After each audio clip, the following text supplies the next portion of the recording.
Virtually everyone has had the experience, at some point or another, of finally overcoming a particularly difficult internal issue, whether it is the force of desire, or not responding with anger to things that do not go as anticipated, or any number of other activities that take place in the physical, the vital, or the mental elements of the being.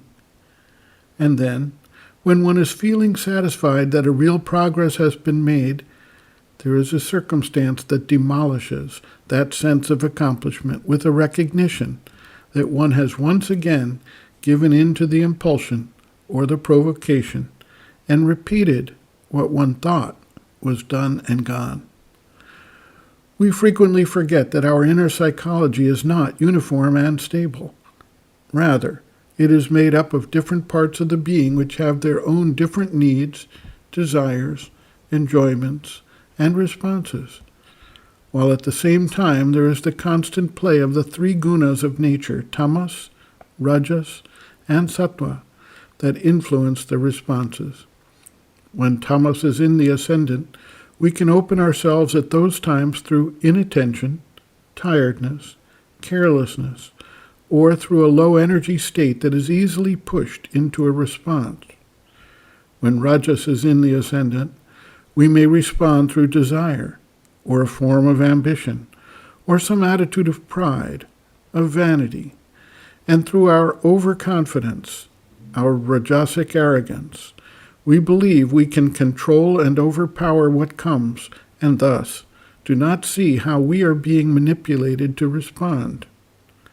When sattva is in the ascendant, we may respond through a belief that we have overcome the influence of certain forces, or we may have a response of the sattvic ego that believes it has passed beyond all of these issues. These are simply examples of the ways we can be ensnared and experience a return of movements that we had previously succeeded in overcoming. Another important factor is the way the work of transformation tends to take place. The process is somewhat cyclical. A progress is made in one area which opens up the opportunity for a next step in another part of the being. The progress is not complete or definitive, but simply sufficient to allow the development to take place. Once the new capacity or energy has been stabilized, the focus comes around again in a new cycle to further upgrade the area that was initially changed. This cyclical process ensures that each element of the being is addressed at each succeeding stage of progress comes forward. But it also means that what we may have thought were accomplished changes were really only partial adjustments. Until everything is completed, nothing is truly completed. The same type of process takes place at the societal level, such that any new level of consciousness or action of force has to first have a prepared general level of consciousness. Once it enters into the mainstream of human activity and expands its action and influence, a next stage becomes possible for a further widening, deepening, and expanding of the new consciousness. Thus, change at the level of humanity is also partial, progressive, and cyclical in nature. And it must be remembered that as long as a force is active somewhere in the environment, in the generality of humanity, it maintains a standpoint from which to infiltrate and affect any specific individual if and when they are ever open to that energy or vibration.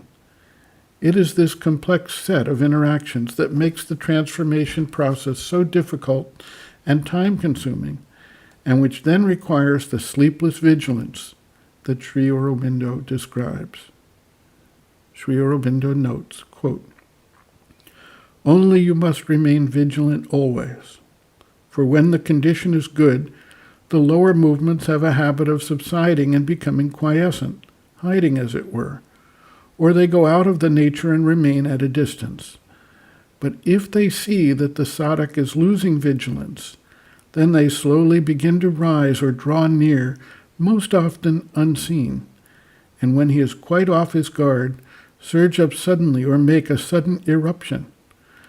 This continues until the whole nature, mental, vital, physical, down to the very subconscient, is enlightened, conscious, full of the divine.